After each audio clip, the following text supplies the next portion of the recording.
So whether it's for golfers coming into our golf schools, whether they're coming into in-person lessons or even online lessons, every time we ask this question, 100%, not often you can say that, 100% of the golfers did not know this about the golf swing. If you haven't already done so, make sure to click on that subscribe button. It helps the channel out a lot. Also, check that notification bell, smash that notification bell, so we'll let you know every time a video comes out. And we've got more free training in the first pinned comment down below this video. We still have yet, we're batting 1,000 now. I'm sure it'll go down after this video is out. But if I ask you in a lesson, you be the lesson taker, I'll be Shaun Webb, a big blown up, swole up version of Shaun Webb. Okay. Shaun, all right, get in your address position. Okay. Stand up. Now, without moving your chest, without any rotation at all, show me what the arms should do to get to the top of the backswing. When we do what we see in a lesson? I want you to be the lesson taker. Yeah, so normally... This, again, 100% of the golfers have done this. They'll say, okay, so if I'm standing up, I'm already kind of in my position here, so I'm just going to move my arms to the top of the swing. They take their arms across their body like what looks like happens on video. So down the line, it would look like they go like this. Yes, that's wrong. 100% of the time, that answer is wrong. Now, in their defense, it's exactly what it looks like. Well, because of 2D camera, when you turn, everything's skewed when you rotate. So it looks like at the top of the swing, the golfer has put his arms like this. Yes. Right? And wrapped them around the body, which is why a lot of golfers get this trail arm stuck behind them, getting in all these kind of bad positions at the top of the swing. And that's why a lot of golfers with any sort of mass between the shoulders or maybe not have the longest arms find it so difficult to have a straight left arm, because I keep trying to get my hand across my body. It's going to hurt my shoulder or make me bend my arm. So there's a limit to that. Instead, what actually happens? Actually, the arms just kind of go up and across. So they go up, the trail arm comes up off the body, gets kind of level to the ground. They go up and across a little bit, and the club kind of sits up here between my elbows.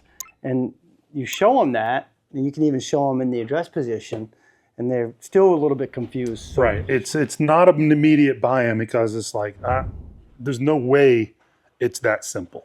And then I'll show them, okay, well, I'll go like this, right? Then I'll turn and get in my top of backswing with the body, where I just tilt the shoulder down a little bit here, and they can see, oh, I see. Now I'll take the turn out and go back to my address position. So there's two ways to look at it, right? If I make a good backswing and take out the turn and go back to my address body position, that's what the arms do. Now, they don't do it, they don't immediately go like that in the first part of the backswing. There's a turn, right? And then the arms are gradually elevating as you finish your turn. But just knowing that they don't wrap around the body, ooh, that's a big deal for golfers. The golfers who, and this is most likely you watching this video, who wrap the arms around restrict the turn, because you can't do both. You won't do both. You'll hit it way worse. Your turn will kind of turn off. Right. Because you're putting the arms there and you feel like, oh, I'm already at the top of my backswing. Yeah. And if you just think of it in simple terms, the body is essentially the merry-go-round. In the swing, the arms are the Ferris wheel. And you combine that vertical and horizontal element, you blend them together, you get the plane of the swing, right? And we want things to move on an angle.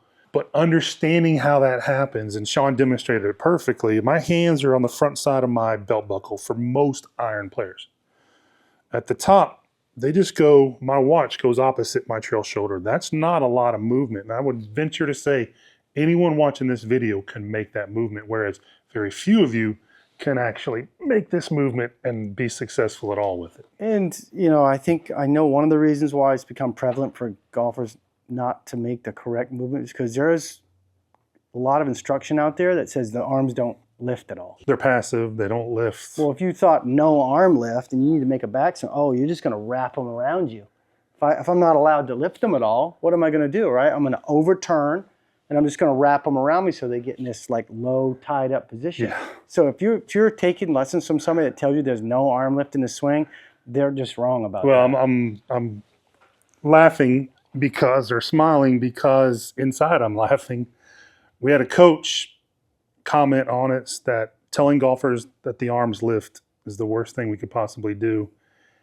And he says it's going to be his job to police our content, even though he doesn't measure anything in the golf swing. So you're going to get all sorts of opinions on this. Good luck with that, by the way. we're showing you what happens with the best players in the world. We're not saying you couldn't do this and hit a good shot. We're just saying no one good does that in their golf swing. So our opinion is, right, we like to rely on facts, but our opinion of the facts is don't do the opposite of what good players do. Don't try to reinvent the wheel. A good golf swing, a professional golf swing is simpler. This is infinitely easier physically to do than getting this, and we'll get comments. Some of you guys may have been some of the commenters. Well, that's lifting the arms adds another timing element to it. The arms are going to go up. If the arms don't go up, you're going to do this. That's a heck of a lot more of a timing element than doing this. So it's like you can try to strip away motion from the swing to the point where, okay, great, you've got less things to time, but you're going to hit it 50 yards shorter. It'd be like saying Have Justin fun. Thomas doesn't lift his arms. He just won yesterday. His arms. They all lift.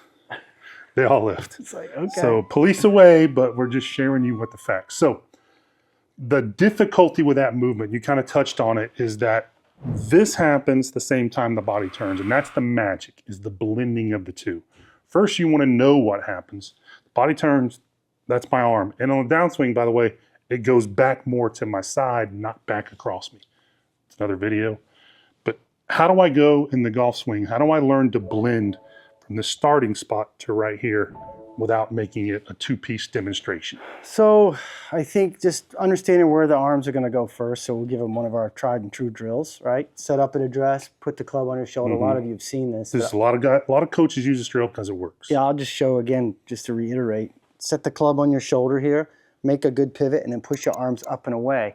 That gives you the right amount of lift for the turn. So if I take out all the turn, my arms are not down anymore, right? They're up. So that's the first thing. Understanding how to blend it, you need to feel like the first part of the swing is the body turning, right? I'm initiating with the body turn. Gradually the elbow folds and comes off my torso. That's the lift. Now, over the years, you've seen Freddie Couples, Kenny Perry, guys that put the lift in early. That's a way to do it too. I would avoid probably going the late lift, super in, all turn, and then late lifting. There's guys that have done and gals that have done that too over the years. I just think that's a pattern that a lot of amateurs are already into. Excellent. And a lot of you should probably try to reverse that if you want to move the club in a way that's a little more shallow coming down. There's momentum, and like no one rarely ever swings just on a straight plane, right? It's hard, you know. Bryson's gotten not pretty how close. we're built. He's about the closest.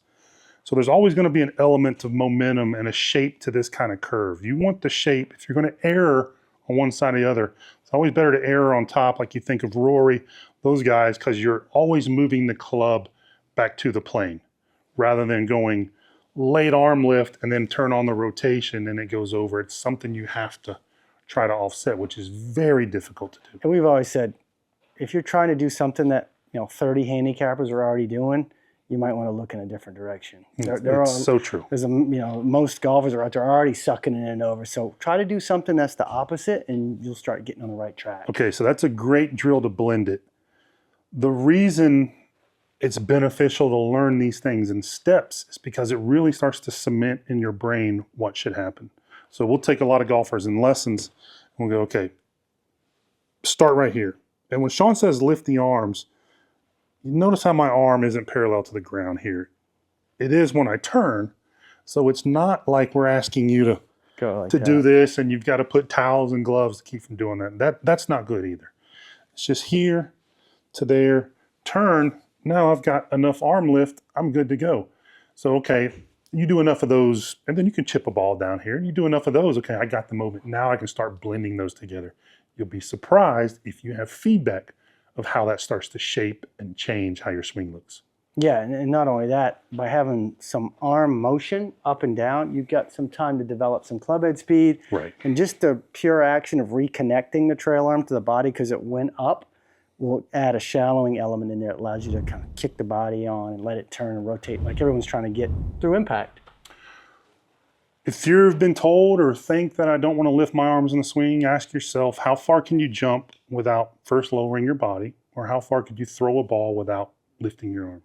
Yeah. Like just some very basic athletic movements. You cannot do those things. You're just not going to throw it or jump very high. Or if I was going to throw this club as far as I could, I mean, I wouldn't go like this.